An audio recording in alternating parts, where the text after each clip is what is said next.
8h51, vamos direto com imagens ao vivo em Brasília, plenário do Senado Federal.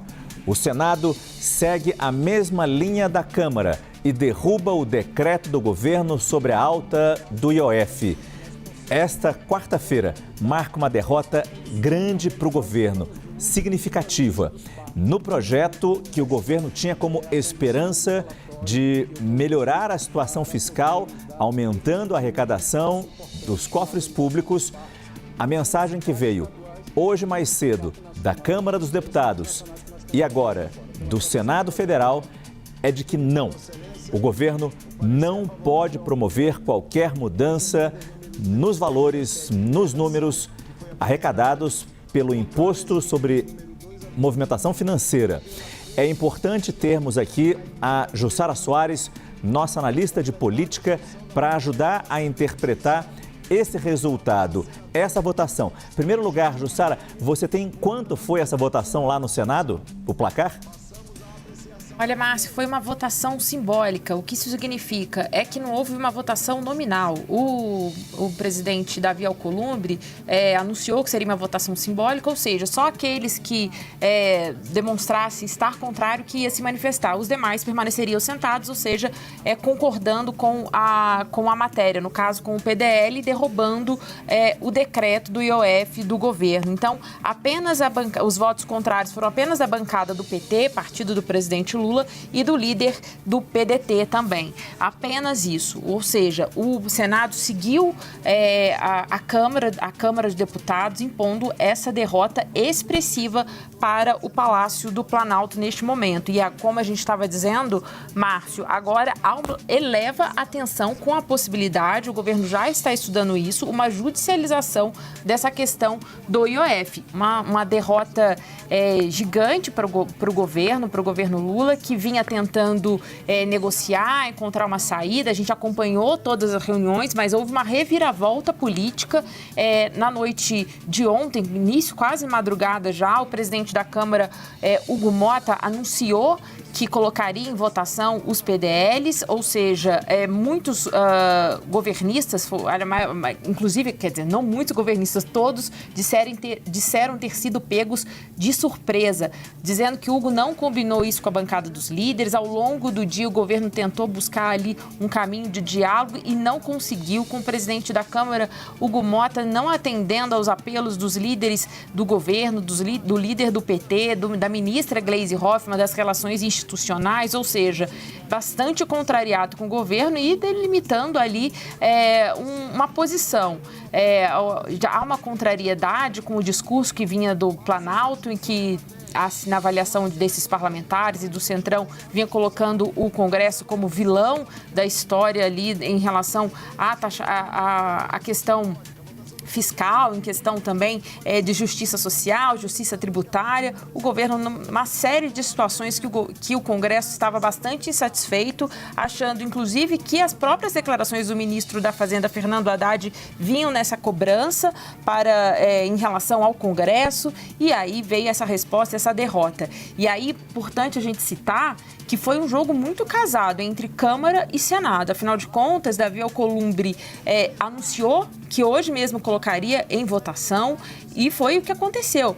Passou com 383 votos na Câmara, o PDL, e foi logo para o Senado e aí aprovado em votação simbólica, o que é um recado bastante expressivo também nessa situação. Importante a gente citar aqui, o Davi Alcolumbre até aqui tem uma relação, vinha tendo uma relação próxima ao Palácio do Planalto, mas essa noite de hoje, semana de São João, semana de festa junina, o Congresso não quis dar descanso para o governo e fez. Isso é bastante atípico. Por que eu cito a questão do São João, Márcio?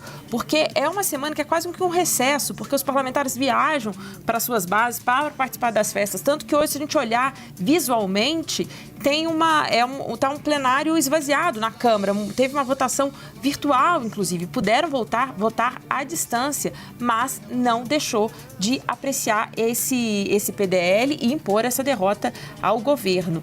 Então, é bastante simbólico essa situação toda. A gente estava conversando aqui com o Palácio, com integrantes aqui do Palácio do Planalto, do Congresso, e a grande... vamos usar piada, entre aspas, é que na semana de São João o Congresso fez o Palácio do Planalto pular a fogueira, né? Porque foi um dia bastante difícil para o Planalto. Definitivamente azedou o quentão do Palácio do Planalto nessa semana de São João.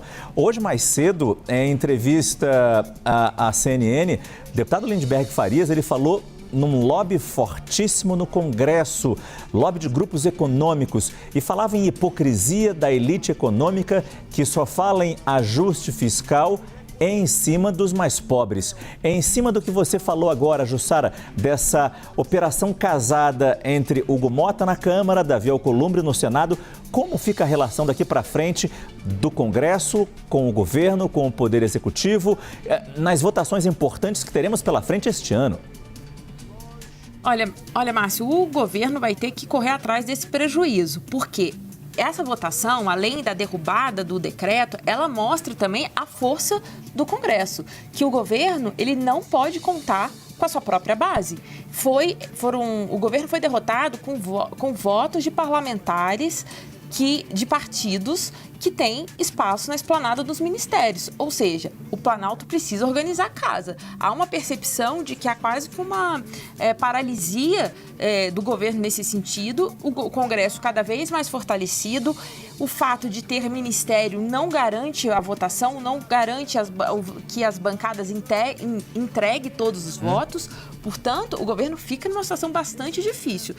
E, Márcio, a gente está em junho, chegando a julho, segundo semestre. O presidente Lula disse, a gente lembra, falou isso milhares de vezes aqui, que este seria o ano da colheita e o governo não consegue avançar. Então, isso é muito preocupante para o governo. A relação fica bastante tensa. Claro que o Palácio do Planalto, sabendo estar em desvantagem, vai tentar contornar isso, mas vai também, tudo indica, que pode recorrer ao Supremo Tribunal Federal para tentar manter aí o IOF. E, politicamente, como a gente está falando, trazendo essa discussão para a política, já pensando em 2026, o governo vai insistir, Márcio, nesse discurso de que o Congresso atuou atendendo interesses do mercado, interesses do empresariado, ou, como disse o ministro da Fazenda, Fernando Haddad, atendeu o interesse de quem está no andar de cima. E como eu estava contando aqui, isso foi um ponto essencial, que o Congresso estava muito contrariado com essa pecha de vilão que o governo estava colocando nos parlamentares. Mas fato aqui, há sim uma pressão enorme de alguns setores do mercado, e o Congresso deu a sua resposta ao Palácio do Planalto e aí aproveitou ali para delimitar o seu poder. Falou, olha, quem está com poder agora. Mas vem desdobramento pela frente, porque o governo já avisou que com essa derrubada do decreto, dessa alta do IOF, o governo vai ter que aumentar o contingenciamento, o que é uma péssima notícia para o governo, já que ele vai ter que cortar o seu próprio orçamento, vai ter que fazer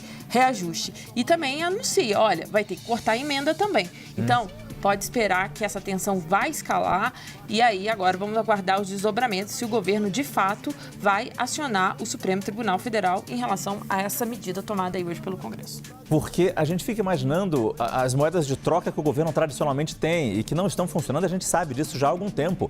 Neste governo, principalmente, ministérios, não está adiantando. Partidos que têm vaga na esplanada dos ministérios seguem votando contra o governo. Pagamento de emendas. Quanto foi pago na semana passada? Quanto foi pago na semana retrasada para ajudar a lubrificar essa relação? Isso não está acontecendo também, não está ajudando. Vide o resultado de hoje na Câmara e no Senado. Aliás, a gente vai para lá, para o Congresso Nacional, onde está a repórter Carol Rosito, que acompanhou de perto esse dia de derrotas para o governo Lula. Carol, é com você. Pois é, Márcio, após a votação aqui na Câmara dos Deputados, o texto seguiu imediatamente para o Senado, com o anúncio do presidente Davi Alcolumbre, confirmando que colocaria em votação ainda na noite de hoje, né? O Senado estava discutindo outras propostas, seguiu essa pauta como o item seguinte. E agora há pouco, numa votação simbólica, o presidente Davi Alcolumbre também deu o mesmo resultado feito agora há pouco aqui na Câmara dos Deputados. A votação no Senado foi diferente aqui da Câmara, porque por lá eles votaram de maneira simbólica, sem a necessidade de abrir o painel, né? Mostrar nominalmente como cada parlamentar estava se manifestando. Apenas manifestaram votos contrários os senadores do PT e também o líder do PDT, para passar ali o registro de que se manifestavam contra a aprovação desse projeto que derruba agora definitivamente o decreto colocado pelo governo que trata sobre o aumento do IOF. Uma proposta que gerou uma repercussão negativa desde os primeiros dias, né, primeiras horas que o governo tomou essa iniciativa, a oposição apresentando propostas atrás de propostas para tentar assustar essa decisão. Inicialmente, o presidente das duas casas, Hugo Motta e Davi Alcolumbre, tentaram segurar essa discussão, mas diante de toda a repercussão dos parlamentares, do mercado, dos setores, o presidente Hugo Motta, na semana passada, decidiu pautar a urgência como forma de trazer um recado do Congresso sobre a decisão tomada pelo Ministério da Fazenda em aumentar impostos, taxar investimentos, se tratando também sobre a medida provisória que foi o plano alternativo ao decreto do IOF. E agora vem a decisão de discutir o mérito no plenário, uma decisão que tomou como surpresa, né? Foi tida como surpresa, principalmente por governistas, por lideranças do governo e o próprio Palácio do Planalto, que não esperava essa votação no dia de hoje. Vamos lembrar que a gente está numa semana aí considerada mais esvaziada por causa das festas juninas, muitos parlamentares nas suas bases eleitorais, mas esperava aí que teriam mais tempo para conseguir negociar e buscar uma alternativa. O presidente Hugo Motta, ontem, pelas redes sociais, fez o anúncio de que pautaria hoje esse projeto e, em seguida, o próprio presidente do Senado, Davi Alcolumbre, também trouxe essa mesma sinalização de que seguiria o caminho, o alinhamento aqui da Câmara dos Deputados e, de fato, pautou imediatamente após que o texto foi aprovado na Câmara, sendo aprovado agora também no Senado. Segundo Davi Alcolumbre, o texto vai para promulgação. Márcio. Muito obrigado, Carol Rosito, que falou com a gente lá do Congresso Nacional. Jussara, eu queria voltar com você e você chegou a falar disso. Qual a alternativa agora para o governo? Lembrando, se as mudanças do IOF tivessem passado, tivessem sido mantidas, pelo menos 10 bi de reais agora em 2025 entrariam nos cofres do governo. Não teremos mais esses 10 bi. Decisão da Câmara, confirmada agora pelo Senado. Quais são as alternativas do governo agora? Você começou a falar disso rapidamente, mas acho que vale a gente talvez aprofundar um pouco mais isso. O que o governo pode fazer? O governo já acena com o contingenciamento, ou seja, vai cortar despesa, vai ter que tirar dinheiro ali do orçamento, bloquear, não vai poder gastar. E é aquilo que a gente estava falando, um ano essencial para o governo. O presidente Lula quer fazer entregas e quando vai ter contingenciamento, vai cortando em diversos ministérios. E aí é dor de cabeça para o governo que, enfim, está pressionado. Além disso, já sinalizou também que aí esse corte também vai atingir as emendas parlamentares. Mas, Márcio, eu queria também trazer uma outra informação para a gente dimensionar o tamanho dessa derrota do governo. Na Câmara, os votos, pode-se dizer, foi só voto da oposição? Não. 383 votos é uma vitória expressiva e contou com votos de partidos que têm ministérios. Vamos falar aqui. PP, União Brasil, Republicanos, MDB, e são pastas importantes. O MDB, por exemplo, tem a ministra do Planejamento, Simone Tebet. Tem também o ministro Renan Filho. Vem uma vitória, entregaram votos para derrubar o decreto do governo. Além disso, tem votos também de partidos da esquerda.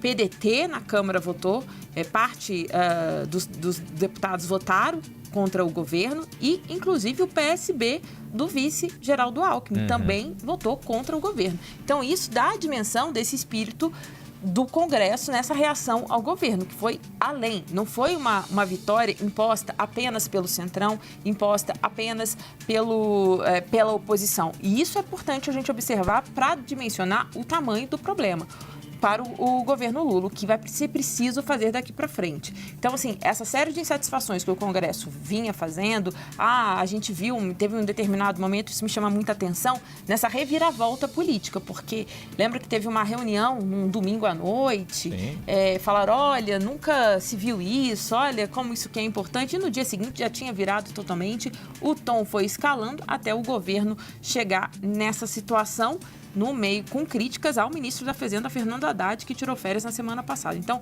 isso mostra como essa situação está difícil para o governo, que agora vai apelar, emparedado, claro, com essa derrota, vai apelar para o discurso político, vai apelar para a tese de que o Congresso atua em causa própria apenas e, portanto, atendendo apenas interesses do mercado, enquanto o governo, sim, está pensando na população mais pobre. Esse é um discurso muito eleitoral que o Congresso não quer comprar, não quer passar esse recibo, e aí vem um pouco aí, ajuda a explicar um pouco desse dia tenso para o Palácio do Planalto.